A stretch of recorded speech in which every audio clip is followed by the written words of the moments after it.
world we live in and the reality of life in Honduras, El Salvador, Guatemala has changed, dramatically from 1980 until the year 2019. It is incredibly important for people to hear the stories of struggle, to hear the stories of corruption and impunity that characterize most of the countries in Central America, and that are part and parcel of why people are leaving in caravans and why people need the protections. Yo creo que estas realidades nos llaman a tener que reflexionar y yo creo que nuevamente las caravanas son como una expresión muy concreta de protesta, una protesta no beligerante, ¿verdad? Una protesta que más bien nos habla de cuán insatisfecha está la gente que busca salir de este país.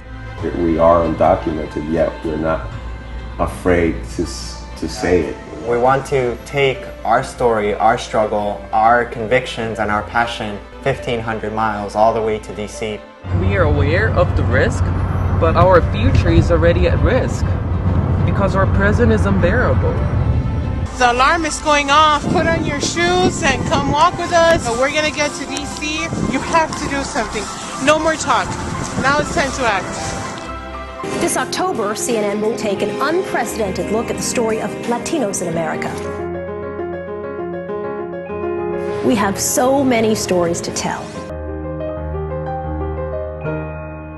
Presente and its allies have created Basta.com in order to mobilize in English and in Spanish in the Latino community. Latinos for a long time have led the charge against Lou Dobbs at the local level and in some national levels. And now it's time to do something even more ambitious, which is start the push back against hate media and the messaging of extremists. These organizations play a tremendous role when it comes to ensuring that the U.S.-Latin American relations are headed in the right direction, and I think that there's never been a more important time for that.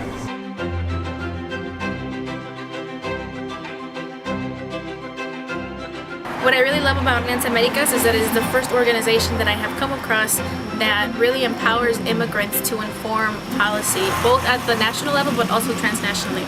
Presente, hi, it's Gloria Calderon-Kellett. I just wanted to reach out personally and thank you so much for all that you did to spread the love about the show.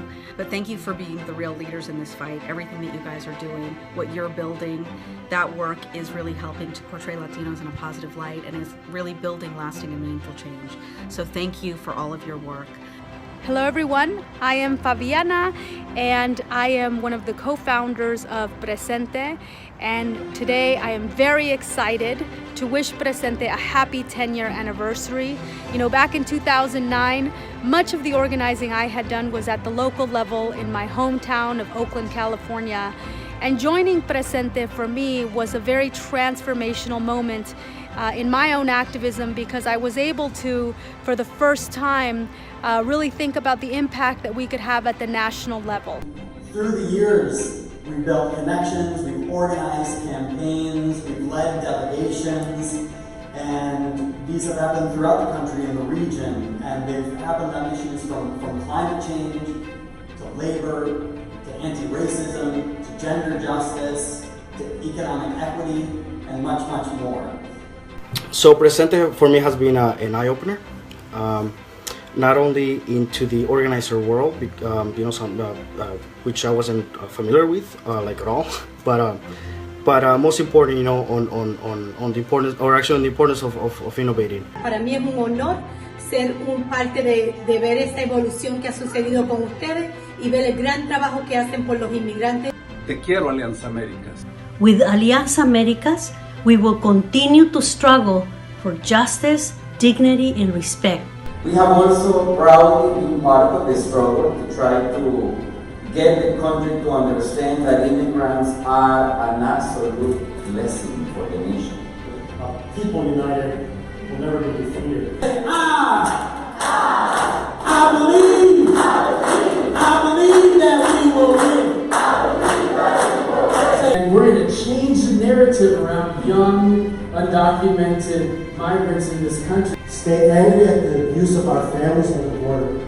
We as an organization have moved away from just running Presente campaigns through a certain formula into distributive organizing, into supporting local leaders, and into a cultural shift that requires people to be whole. What's also significant is our wins, is that not only are we changing the story about us, but that we are actually helping address systemic injustice, and doing so in a very intersectional way, whether it's addressing the climate crisis or whether it's addressing gender violence or the inclusion of queer people, or addressing the massive investment in private prisons that so deeply affect immigrant communities. People want to engage, they want to participate. It's in the air. Yeah. And we have the structures and mechanisms on the ground. I think the infrastructure is there for deeper participation. Building movement in this new era. How is movement actually built?